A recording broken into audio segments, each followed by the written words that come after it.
안녕하세요. 한류의 신과 해외 반응을 소개하는 한류클래스TV입니다.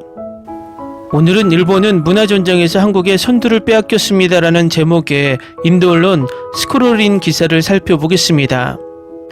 인도에서 한류가 지금 정점에 이르고 있는 상황에서 한류를 분석하는 기사가 가장 많이 올라오고 있는데, 이번에는 일본 문화가 한류 문화에 잠식되는 과정을 분석하고 있습니다. 지금 K-POP 데모넌터스가 전 세계를 강타했고 그 애니를 만든 제작사가 일본계 미국 회사 소니 픽처스입니다. 만약 K-POP보다 J-POP이 전 세계 인기가 더 높았다면 이 영화의 제목은 J-POP 데모넌터스가 되었을 것입니다. 한국 극장에서 일본의 귀멸의 칼날이 500만 명이 넘었다고 엄청나게 일본 애니가 전 세계를 호령하는 것으로 보이지만 아시아 일부 일본 오타쿠 문화에 빠진 국가들에서의 흥행일 뿐입니다.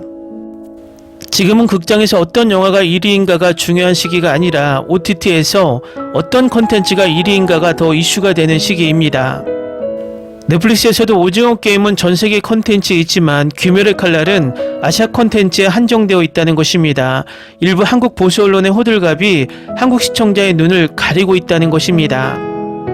딱 일본 정부가 언론을 동원해서 일본이 세계 최고야 라고 일본 국민들을 세뇌시키는 것과 다르지 않습니다.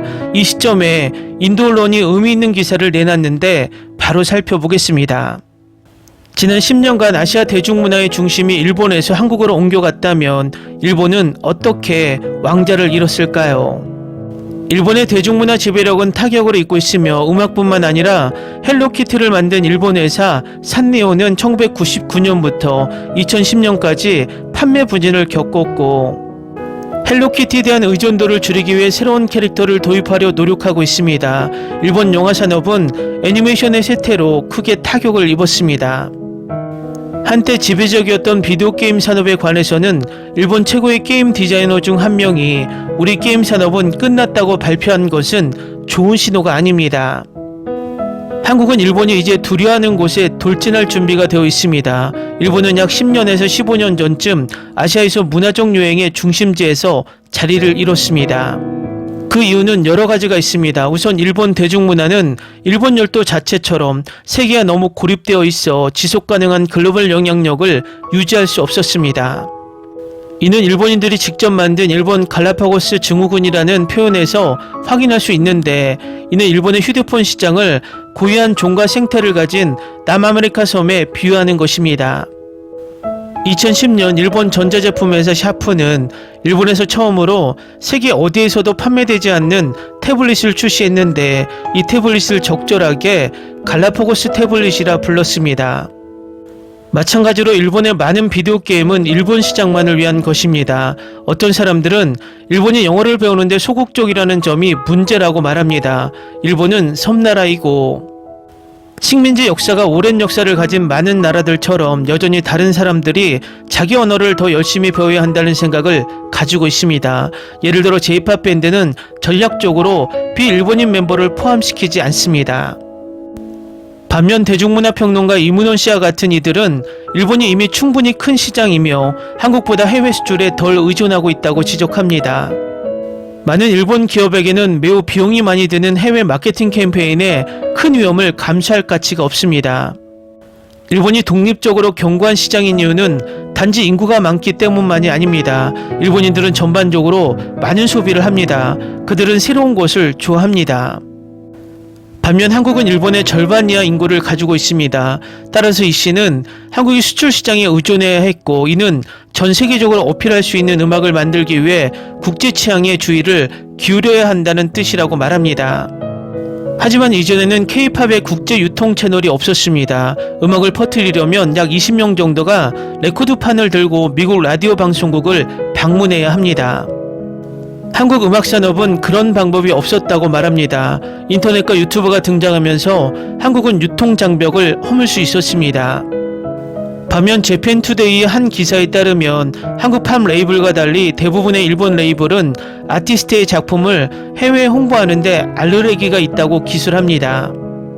서구에서 K-POP이 J-POP을 앞서는 또 다른 이유는 한국 문화가 본질적으로 청교도적이고 보수적이라는 점이며, 이는 전 세계 관객들에게 좋은 일입니다. 한국 영화에서 보는 것과 달리 일상적인 한국에서는 성적 청교도주의가 짜증날 정도로 강요되고 있습니다. 제 한국계 미국인 여성 친구는 어릴 적 파자마 파티에 참석할 수 없었던 기억을 회상합니다. 결혼할 때까지 남의 집에서 자면 안 된다는 이유였습니다. 한국은 엄격한 이미지와 도덕을 강조함으로써 다른 나라들이 그들의 음악을 받아들이기 쉽게 만들었습니다. 과잉보호라는 일반적인 주제는 매력적입니다. 일본은 상황이 다릅니다. 역시 성적으로 억압되어 있지만 청교도적이지는 않습니다. 예를 들어 J-POP 걸그룹 AKB48은 멤버가 48명이라 이름 붙여졌습니다. 현재 일본에서 가장 성공적인 J-POP 밴드입니다. 밴드 멤버들은 공연할 때 자주 교복을 입으며 그들의 노래에는 내 교복이 방해가 되어 같은 가사가 있습니다. 그런 노래는 한국에서 명백히 금지될 것입니다. 게다가 한국에서는 여학생들이 교복을 입는 건 학교 때문이지만 일본은 다른 용도로도 사용됩니다. 한국 팝음악 채널 엠넷 총괄 매니저 신용관 씨가 이 밴드의 마케팅 전략을 설명합니다. AKB48의 시장은 30세에서 40세 사이의 남성입니다. 일본에는 어린 소녀들의 영상을 판매하는 문화가 있습니다. 로리타 콤플렉스는 그곳에서 현상입니다. 그렇긴 해도 신 매니저는 일본 음악계가 한국 음악계보다 훨씬 더 다양하다는 점을 인정합니다. 일본은 세계에서 가장 큰 음악 시장 중 하나라 다양한 장르가 있습니다. 레게, 메탈 등. 하지만 가장 수익성 좋은 건 AKB48 같은 것입니다. 신 씨에 따르면 J-POP 밴드는 K-POP 밴드와는 다른 존재 이유를 가지고 있습니다. 그들은 모델로 데뷔하고 영화 촬영을 하러 갑니다. 음악적인 관점에서 보면 말이 안 됩니다. 이 밴드들을 보면 노래를 못하는 사람들도 있습니다. 어떤 사람들은 춤을 출 수 있지만 대부분은 못합니다. 반면 한국은 매우 보수적이며 이는 사실 의식적인 K-POP 전략입니다.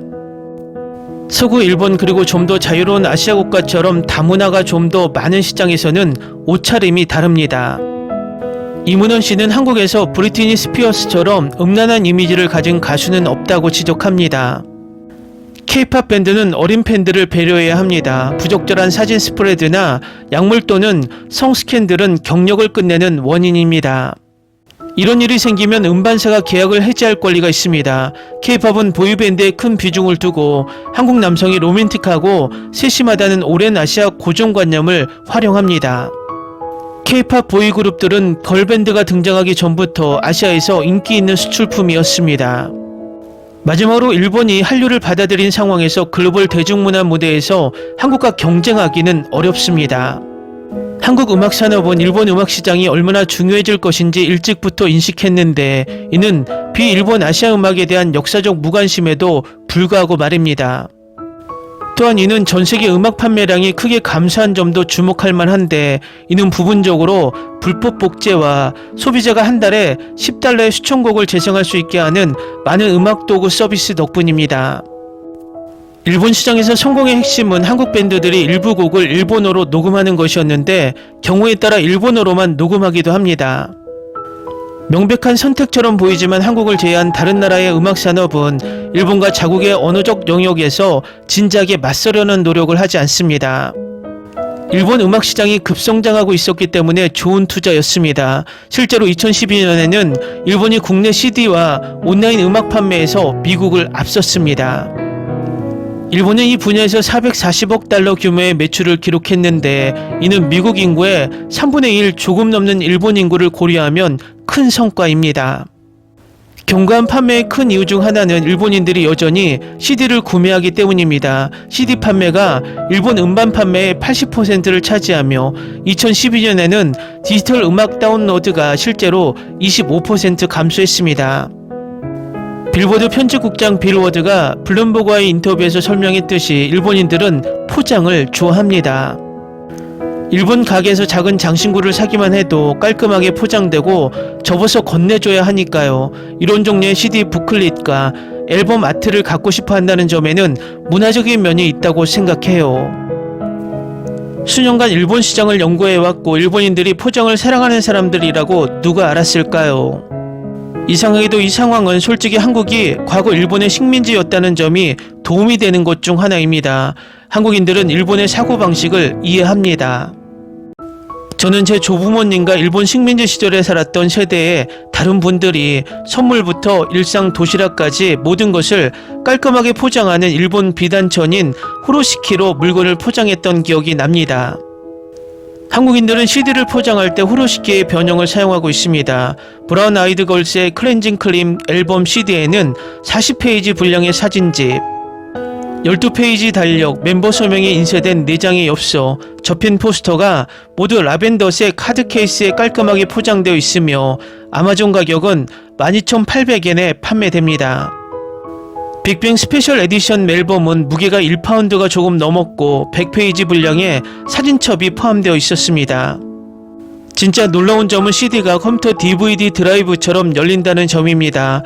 앨범을 평평하게 눕히고 버튼을 누르면 자동으로 미끄러지듯 열립니다.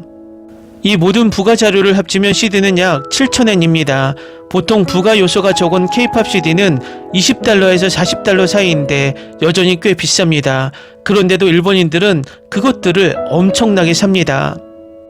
일본 팝은 이제 아주 먼 기억처럼 느껴지는데 특히 일본인들이 자기 영역조차 포기한 듯 보입니다. 지난 3년간 K-POP 밴드는 일본 골든디스크 어워드에서 음악 판매량과 다운로드 부문, 주요 부문을 휩쓸어 왔습니다. 기사 잘 보셨나요? 이 기사를 보면 한국은 철저하게 상대를 분석해서 마케팅하며 성공한다면 일본은 여전히 갈라파고스화를 벗어나지 못하기 때문에 J-POP은 K-POP을 이길 수 없다고 전하고 있습니다. 일본의 관광으로 도쿄와 유명 관광지에만 가본 사람들은 일본과 한국의 차이를 잘 모릅니다. 일본은 도시를 벗어나 조금만 외곽으로 빠지면 그냥 아날로그 그 자체입니다. 그들은 전통을 중시해서 변하지 않는 것이 아니라 변화가 두려워서 전통을 강조합니다.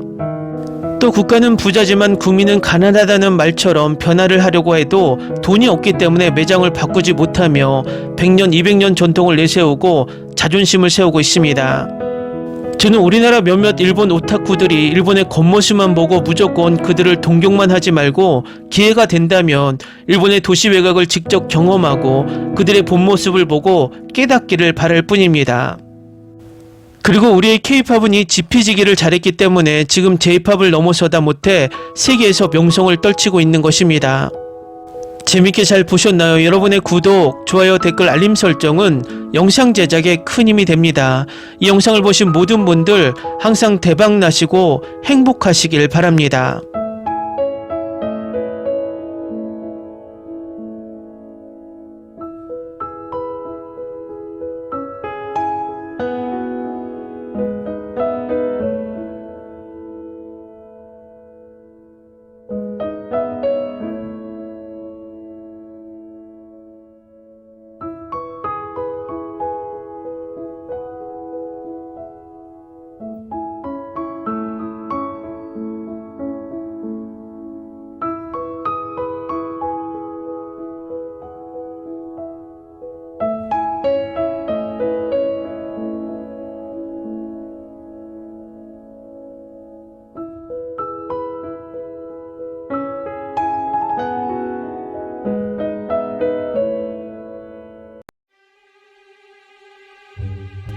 Ni se te ocurra. Olvida el ganso y los tomates. No hables de las ballenas. No es un acuario. No actúes como tonta. Sé que eras una genio. ¿Sí? No vayas a presumir, a la gente no le gusta eso. Y no digas cosas sin sentido. Y bueno, ¿terminamos? Hasta pronto. Abogada, tengo mucha curiosidad por conocerla.